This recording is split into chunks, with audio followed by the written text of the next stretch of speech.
বাংলাদেশের মুমিন মুসলমানদের মতে এই যে ইরান এবং ওই আমেরিকা ইসরায়েল যুদ্ধে আমেরিকা আর ইসরায়েল তো ভয়ঙ্কর রকমভাবে হেরে গেছে।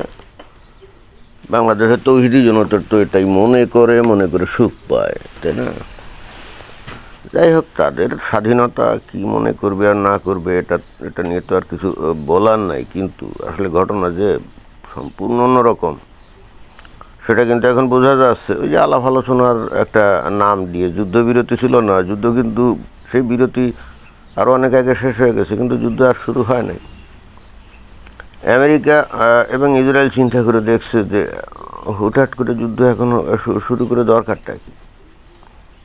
ইরানের যে মিসাইল ঘাঁটি মাটি এগুলোই পাহাড়ের নিচে মাটির গর্তে আছে, তারপরে ওদের পারমাণবিক যে স্থাপনা সেটাও তাই। তো ওখানে বোমা মেরে তো কোনো কাম হচ্ছে না, মাঝখান দিয়ে সারা পৃথিবীর মানুষ তাদেরকে দোষারোপ করছে। তো এটার তো কোনো দরকার নেই। তাহলে কী করতে হবে? হাতে না মেরে এবার ভাতে মারতে হবে, হরমুজ প্রণালী অবরোধ করতে হবে, তাই না? তো হরমুজ প্রণালী যখন ইরান অবরোধ করলো তখন তো মানে মোটামুটি গোটা দুনিয়ার সব দেশই কিছু না কিছু কিন্তু মানে ক্ষতিগ্রস্ত হওয়া শুরু হলো। ইন্টারেস্টিং ব্যাপার হলো, এই হরমুজ প্রণালী বন্ধ থাকলো নাকি খোলা থাকলো এতে কিন্তু আমেরিকা বা ইসরায়েলের কিছুই যায় আসে না, কারণ আমেরিকার কোনো তেল বা ইসরায়েলের জন্য প্রয়োজনীয় তেল এই হরমুজ প্রণালী দিয়ে যায় না। অর্থাৎ ইরান এটা বন্ধ রাখলো নাকি খোলা রাখলো এতে কিন্তু এই আমেরিকার কিছু যায় আসে না। তো যুদ্ধবিরতি যেটা শুরু হয়েছিল এইটা কিন্তু এখনও চলতেছে অনির্দিষ্টকালের জন্যে। আমেরিকা প্ল্যান পাল্টিয়েছে। সেটা কি? এর আগে ইরান একতরফা এখানে এই হরমুজ প্রণালীর উপরে তাদের নিয়ন্ত্রণ আরোপ করছিল এবং তারা ওই বিভিন্ন ওই জাহাজ থেকে টোল আদায় করত। প্রতি ব্যারেল মানে তেলের প্রতি ব্যারেলের জন্য $1 টোল আদায় করতো। তো এখন একটা জাহাজে তো লক্ষ লক্ষ ব্যারেল তেল থাকে, অতএব একটা জাহাজ থেকে তারা কিন্তু লক্ষ লক্ষ ডলার করতো, টোল আদায় করতো। আমেরিকা দেখলো যে এইটা তো একটা ঝামেলা। আমেরিকা বলল যে ইরান থেকে আসা কোনো জাহাজ এই হরমুজ প্রণালী দিয়ে যেতে পারবে না, এবং কয়েকটা জাহাজকে অলরেডি তারা ব্লকেট দিয়ে আটকে রেখেছে। উদ্দেশ্য হলো যে ইরানকে হাতে না মেরে ভাতে মারবে, ইরানের ব্যবসা বাণিজ্য এগুলো সব বন্ধ করে দিবে, যাতে করে ইরানের মধ্যে অর্থনৈতিক দুর্দশা নেমে আসে, দুর্যোগ নেমে আসে, সাধারণ মানুষ যাতে ভয়ঙ্কর রকমভাবে ক্ষতিগ্রস্ত হয় এবং তাদের দৈনন্দিন জীবন যাতে ব্যাহত হয়। যদি সেটা হয় তাহলে তারা রাস্তায় নেমে আসবে, রাস্তায় নেমে এসে তারাই এই IRGC সহ এই যে মোল্লাতন্ত্রের এগেনস্টে কিন্তু আন্দোলন শুরু করবে, যেটা নাকি গত জানুয়ারিতে কিন্তু তারা করছিল। আমেরিকা কিন্তু বস্তুত চাচ্ছে যে ওখানে আর অস্ত্রপাতি না মেরে ওখানে শাসনের পরিবর্তন হোক, কিন্তু সেটা ওই দেশের জনগণ করুক। এবং এটাতে যে কাজ হচ্ছে সেটাই যে বোঝা যাচ্ছে। এখানে একটা ফটো কার্ডে যে একটা খবর পাওয়া গেল, সেটা কি যে 14 Iranian revolutionary guard members killed in Zanjan explosion. ইরানে জানজান প্রভিন্স বলে একটা প্রভিন্স আছে এবং সেখানে যে হেডকোয়ার্টার আছে IRGC, অর্থাৎ শিয়াইট যে ফ্যানাটিক মুসলিম গোষ্ঠী গোটা ইরানে যারা রাজত্ব করে এবং যাদের বিরুদ্ধে কেউ কোনো কথা বললে সোজা ধরে নিয়ে ফায়ারিং স্কোয়াডে গুলি, কোনো বিচার আচার নাই।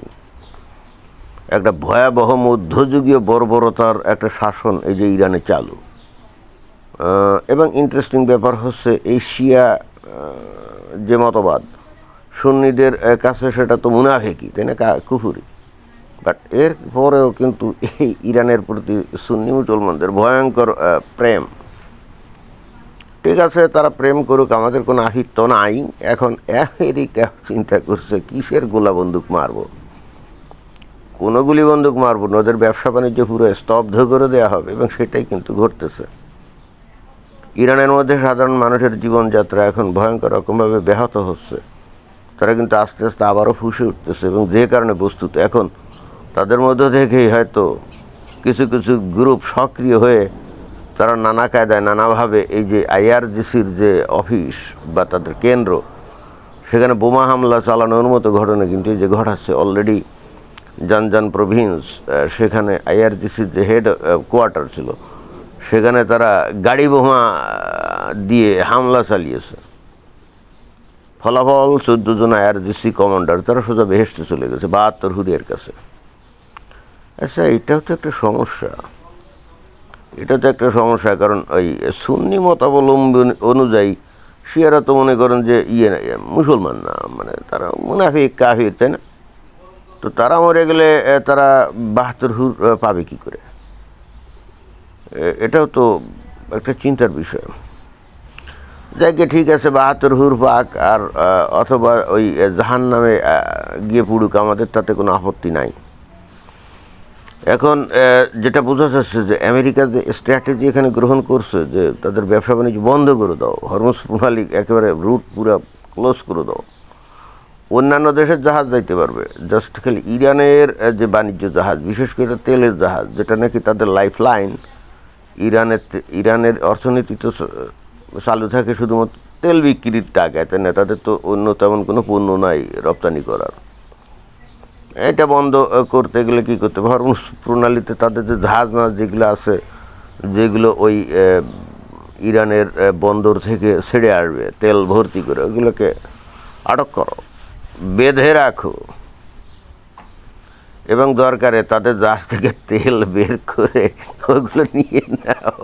এছাড়া আমেরিকা আর কী করবে? তখন ইরান বলবে আমেরিকা তেল চুরি করছে। এখানে তেল চুরি করার কি আছে? ইসলামের বিধি অনুযায়ী তারা যদি কোনো কিছু দখল মখল করে, সেগুলো কি গনিমতের মাল না? তো আমেরিকাও তো মুসলমানদের কাছ থেকে এই ফর্মুলা শিখছে যে আমেরিকাও যদি এরকম কোনো কিছু দখল করতে পারে, সেটাও তারা গনিমতের মাল হিসাবে নিবে। তো মুসলমানরা দখল করলে সেটা হয়ে যাবে গনিমতের মাল, পবিত্র বস্তু, তাই না? এবং সেটাতে কোনো সমস্যা নাই। অমুসলমানরা যদি মুসলমানদের মানে যুদ্ধের মধ্যে যদি কিছু দখল করে, তাহলে সেটা গনিমতের মাল হবে না ভাই। কেউ খাবে আর কেউ খাবে না, তা হবে না। একই যাত্রায় তো ভাই দুই ফল হতে পারে না। যদিও অবশ্য আমি জানি না যে আমেরিকা ওই ইরানিয়ান তেলের জাহাজ থেকে তেল চুরি, না এটাকে তো চুরিও বলা যাবে না। কিসের চুরি? এটাকে কি চুরি বলা যাবে নাকি? আমি দখল করছি, এখন আমি নিয়ে নেবো, ব্যাস। ইসলামের বিধান কি? তারা যদি কোনো কিছু দখল করে তারা নিয়ে নেয়, তাই না? তো এখন আমেরিকাও চিন্তা করছে, ঠিক আছে, তোরা যে ইসলাম ভালো মানিস, আমরা সেই ফর্মুলাই গ্রহণ করলাম। আমার কাছে তো মনে হয় যে আমেরিকাকে ধন্যবাদ দেওয়া যায়, তাই না? কারণ তারা ইসলামের বিধান মানে, অন্তত আর মানে অ্যাটলিস্ট এই গনিমতের মালের বিধানটা তো মানে, আর বাকিগুলো আস্তে ধীরে মানবে, আমরা এরকমই আশা করি। তো যাই হোক, এখন ইরানরে লাইনে আনার জন্য আমেরিকা এখন ভিন্ন কৌশল অবলম্বন করেছে। কিসের দরকার এত গুলি বন্দুক মারা, ওখানে মিসাইল মারা, তারপরে বৈমানিকরা বিপদের মধ্যে পড়বে? কোনো দরকার নাই। হরমুজ প্রণালী ইরান বন্ধ করছে, ঠিক আছে, আমরাও বন্ধ করলাম, এখন যা কী করবি কর, এরপর দেখ ধানে কত চাল, তাই না? ধন্যবাদ।